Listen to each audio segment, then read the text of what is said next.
नमस्कार। ओम नमो भगवते वासुदेवाय। दर्शक बंधु मु आपण मानक मोर चैनल को स्वागत करुछि। आसंतु जानिबा एप्रिल मास 2025 रो मिथुन राशि व्यक्ति विशेषंकर राशिफल। मिथुन राशि रो स्वामी होउछन्ति बुध, जे कि दशम रे रहउछन्ति एवं बृहस्पति द्वादश रे रहउछन्ति। मंगल एप्रिल 5 तारिख पर द्वितीय रे रहिबे। केतु चतुर्थ रे अछन्ति। रवि बुध शुक्र शनि एवं राहु दशम रे अछन्ति। आसंतु जानिबा एही मासरे मिथुन राशि व्यक्ति विशेषंकर स्वास्थ्य किपरि रहिबो। राशिंकर स्वामी बुध जेहेतु दशम रे नीचरे अछन्ति एवं तांको सहित राहु अवस्थान करुछन्ति, तेणु एही मासरे आपणकर टिके मुंड बिंधा, स्टोमक प्रॉब्लम बा स्किन इन्फेक्शन इत्यादि देखा देबो। अदरवाइज आपणकर स्वास्थ्य ठीक अछि। एहार प्रिकॉशन आपण निश्चय नेबे।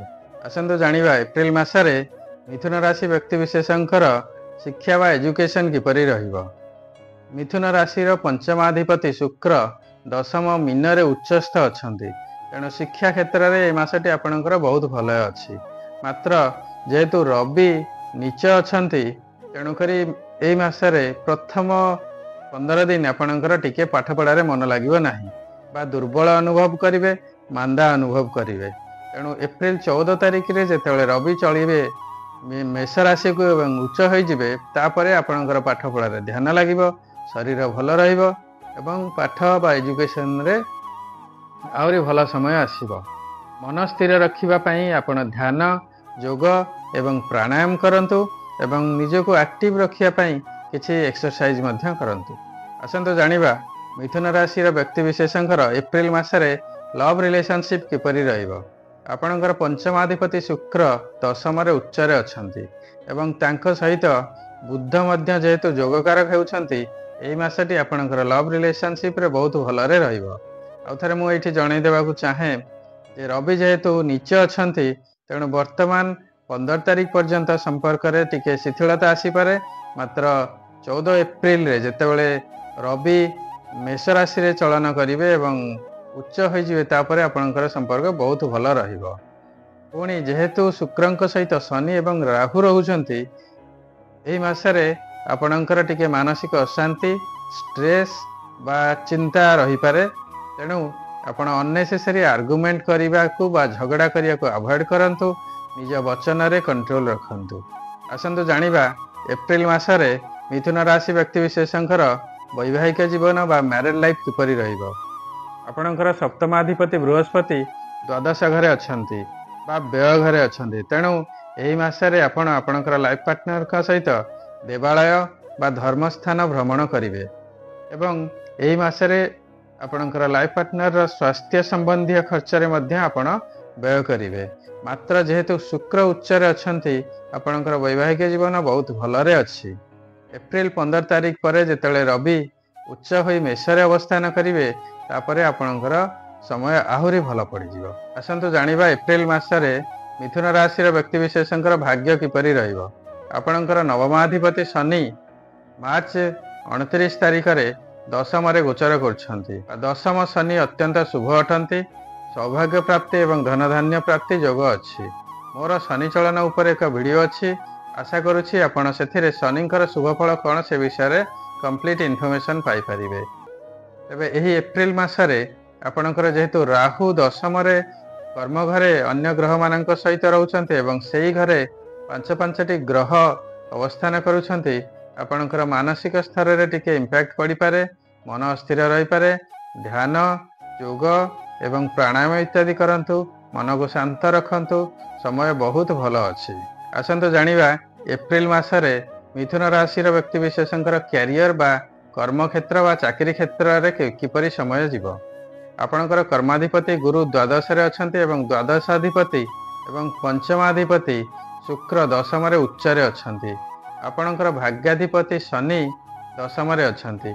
दशम शनि बहुत भल, तेणु एही समयटी आपणकर कैरियर पॉइंट ऑफ व्यू कर्म क्षेत्र रे बा चाकरी पई बहुत भल समय अछि।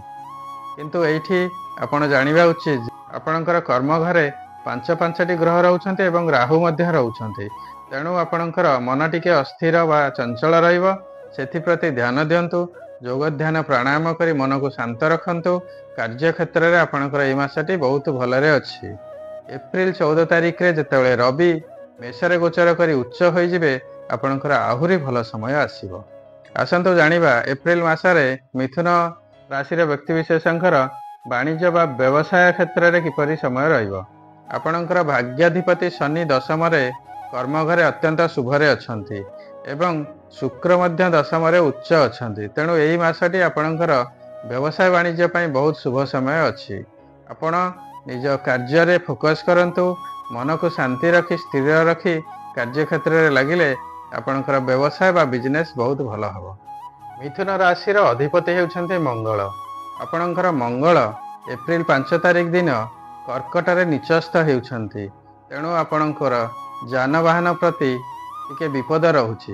ଗାଡ଼ି ଚଲାଇଲା ବେଳେ ଟିକେ ଧ୍ୟାନ ଦେଇ ଚଳାଇବେ।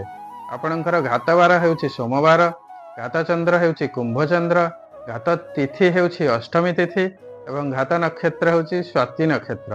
ଏହି ଦିନମାନଙ୍କରେ ଟିକେ ଧ୍ୟାନ ଦେବେ କାରଣ ଏହି ଦିନମାନଙ୍କରେ ଅଘଟଣ ହେବାର ସମ୍ଭାବନା ଥାଏ।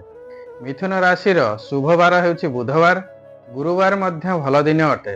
ଆପଣଙ୍କର ଶୁଭ ରଙ୍ଗ ହେଉଛି ହଳଦିଆ, ପିଙ୍କ ଏବଂ ଗ୍ରୀନ ଏବଂ ଶୁଭ ରତ୍ନ ହେଉଛି ମରକତ ରତ୍ନ। ଶୁଭ ଧାତୁ ହେଉଛି ସୁବର୍ଣ୍ଣ ବା ସୁନା ଧାତୁ। ଆପଣଙ୍କର ଶୁଭ ଅଙ୍କ ହେଉଛି 5 ବା 5ର ଶୃଙ୍ଖଳା ଯଥାତ୍ 14, 23, 32, 41, 50, 68 ଇତ୍ୟାଦି। ଏହାର ଆପଣ ଆପଣଙ୍କର ଦୈନନ୍ଦିନ ଜୀବନରେ ବ୍ୟବହାର କରନ୍ତୁ ଏବଂ ଶୁଭ ହେବ। ପ୍ରତିକାର ଆପଣଙ୍କର ଏହି ଏପ୍ରିଲ ମାସଟି ବହୁତ ଭଲ ଅଛି। ଶନି ଯେହେତୁ ଆପଣଙ୍କର ଦଶମରେ ବହୁତ ଶୁଭ ଅଛନ୍ତି, ତେଣୁ ଏହି ମାସରେ କିଛି ସେମିତି ସ୍ପେସିଫିକ୍ ପ୍ରତିକାରର ଆବଶ୍ୟକତା ନାହିଁ। ମାତ୍ର ଏପ୍ରିଲ 5 ତାରିଖରୁ ଯେହେତୁ ମଙ୍ଗଳ ନିଚସ୍ଥ ହେଉଛନ୍ତି, ତେଣୁ ମଙ୍ଗଳଙ୍କର ପ୍ରତିକାର ସ୍ୱରୂପ ଆପଣ ପ୍ରତ୍ୟେକ ଦିନ ତାଙ୍କର ବୀଜମନ୍ତ୍ର ପାଠ କରନ୍ତୁ, ହନୁମାନ ଚାଳିଶା ପ୍ରତ୍ୟେକ ଦିନ ପାଠ କରନ୍ତୁ ଏବଂ ପ୍ରତ୍ୟେକ ମଙ୍ଗଳବାର ହନୁମାନ ମନ୍ଦିର ଯାଆନ୍ତୁ। ଆପଣଙ୍କର ଏହି ମାସଟି ବହୁତ ଭଲରେ ଯିବ।